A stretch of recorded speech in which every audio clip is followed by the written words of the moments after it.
Welcome to Life's Rich Tapestry, a podcast exploring the narrative of people's layered lives. Listen in on courageous conversations spoken from the heart. Gain insight into others' lives as we tackle compelling topics which will expand your mind, help you gain perspective, and might even inspire you to do things differently. My name is Evelyn, and I look forward to your company. Welcome to Life's Rich Tapestry. Thank you for being with me here today. Do you remember a day in your life which totally changed your life's direction? For some, it's the first time they set eyes on the love of their life, or that moment after giving birth and looking at your newborn. For others, it's those difficult times they remember, the loss of a job, divorce, or the death of a loved one. All these moments, happy, difficult, or sad, are all life-changing. For me, my life-changing day was the 13th of January, 1997. This is my story.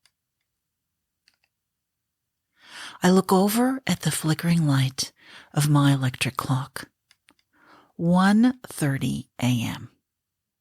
I shouldn't have had that glass of wine.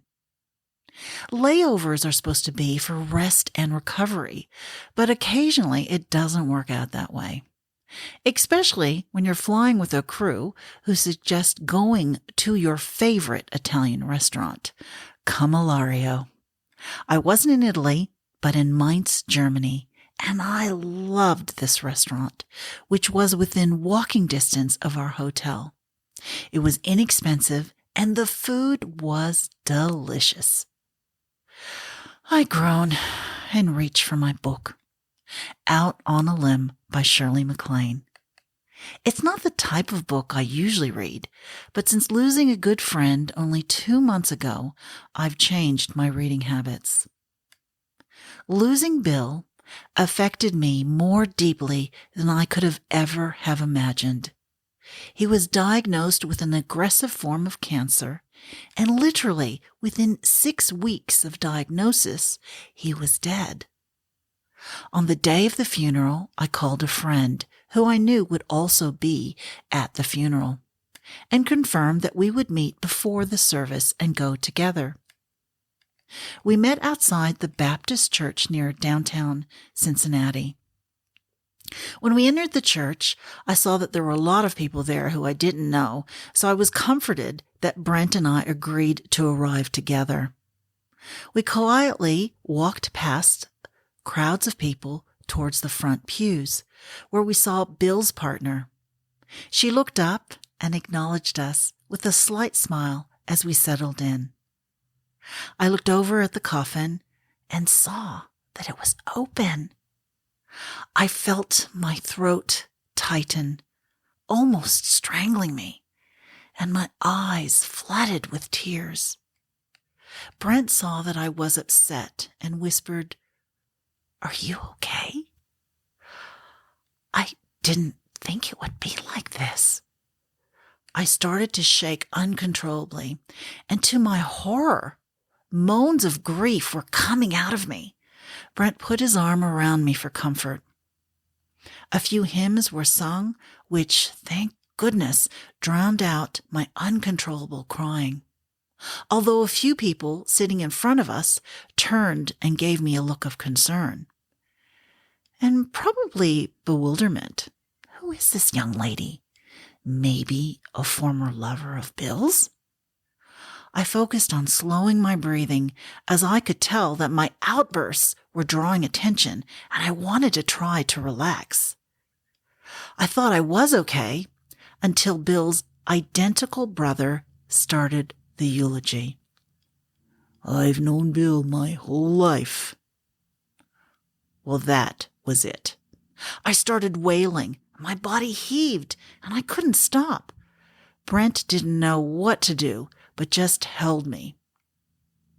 After the ceremony, tears painted my face with streams of mascara. My body was aching and my heart hurt. Brent looked at me with concern, and I told him that this was my first funeral. "Go home," he suggested. "I can't. I have to work tonight. I'm flying." "Well, call in sick." There was no way I could do that. It was too close to sign in. Instead, I went home, reapplied my makeup, and changed into my flight attendant uniform, and left for the airport. I felt like I was doing okay until I ran into Nancy, who I was flying with that night. "Evelyn, are you okay?" "Oh, I've just been to my first funeral." I told her, and the tears started flowing again. But Nancy proved to be my guardian angel. She shared with me that she'd also recently lost someone. She gave me a list of books that helped her process her grief, and she thought they might also help comfort me. As I look at my book out on a limb and have just remembered why I'm reading that book, I find my page. After 20 minutes, I read something that reminds me of a similar story that my father shared with me 10 years earlier. In the book, Shirley MacLaine writes about an experience Peter Sellers has had on a movie set. He confides in Shirley that after a fatal heart attack, he has an out-of-body experience, sees a tunnel of white light, and then regains consciousness at a hospital. Now, my father had the same sort of experience, but of course not on a movie set. In the summer of 1986, he was traveling from California with my stepmother and niece back to his home in Texas. At a rest stop, he had a massive heart attack and fell to the ground. As fate would have it, there were a group of student nurses there. One of the nurses kneeled beside my father's body, checked his vitals, and within a few moments declared him dead, to my inconsolable stepmother and niece. My father remembers looking down on this hysterical scene as he was floating above. He looked up to the sky and saw a tunnel of white light. The light enveloped his body, and he felt at peace. All of a sudden, he heard a voice saying, "You still have more to do." And before he knew it, he was back in his body. He woke up to find a crowd around him and a group of puzzled nurses. I remember thinking as my father recounted this story, I think he's lost his mind. But he kept saying, "If anything ever happens to me, I'll be okay. It was quite nice on the other side."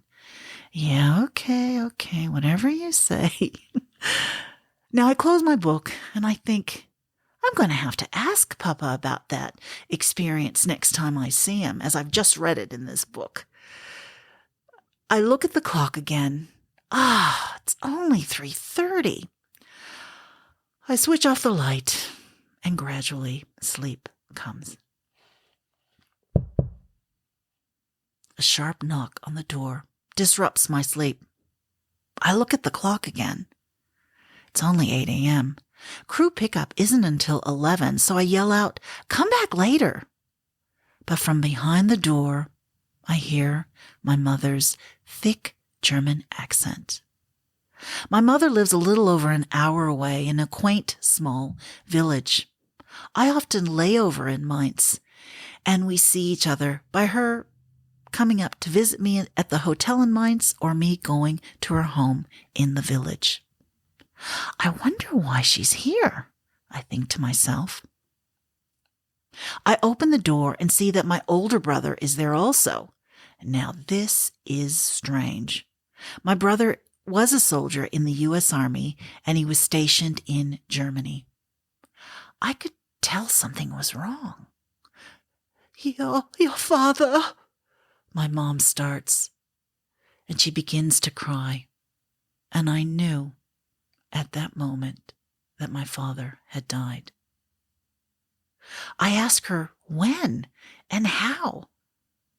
She says that he had a massive heart attack and died at his home in Texas. My younger brother rung my mother in Germany in the middle of the night. I didn't want to wake you, as I know you have to work your flight back to Cincinnati. What time did Marco ring? I ask. Oh, just after 1 a.m. It was around the same time that I woke up, picked up my book, and was thinking of my father. I'm sure his presence was with me last night as I was reading that passage, which reminds me of what he told me years earlier. If anything ever happens to me, I'll be okay. It was quite nice on the other side. I honestly believe that events, people you randomly meet, and even books that you read help prepare you for what is to come. Bill's funeral, Flying with Nancy, her recommending the list of books, reading that passage in Out on the Limb, these were stepping stones to prepare me for my father's death. The following week was one of the most heart-wrenching periods in my life, filled with reunions, appointments, uncertainty, religious rituals, grief, and ultimately everything leading to the funeral. The day of the funeral held some special moments. My father was eligible for a full military funeral as he served in the U.S. Army for 28 years and had fought in the Korean and Vietnam Wars. It was really touching to see my father's coffin being carried in by 6 military men. Hearing the last post played also stirred my heart.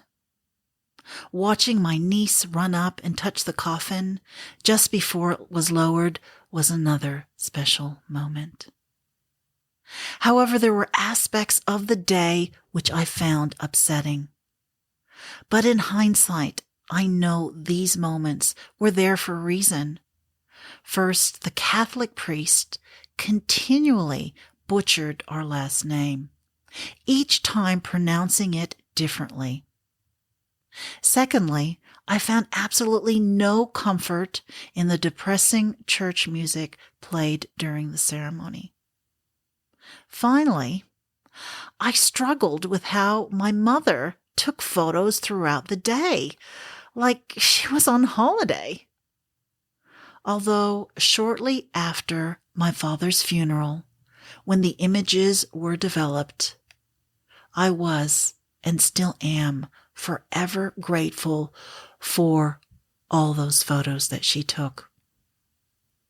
I didn't realize it then, but this challenging period in my life taught me so many lessons that I would take throughout my life. Not ever in my wildest dreams did I think that I would become a funeral celebrant. But in 2007, as I was reinventing myself, a surprise opportunity changed the whole direction of my life. Being a funeral celebrant is a calling that I am passionate about. The final celebration for a family's loved one will be one of the hardest days of their lives. My own father's funeral taught me so many lessons that I have taken forward with me and which have served me well when helping others plan the funeral of a loved one. I have come to realize that everything in my life has happened for a reason. The worst situation in my life was indeed the catalyst, leading me to become a funeral celebrant who genuinely cares for the families I serve and strives to ensure that the final celebration of their loved one's life is memorable and heartfelt. So when I think about how 2 funerals changed my life, it can best be summed up by the quote from C.S. Lewis: "Hardships often prepare ordinary people for an extraordinary destiny."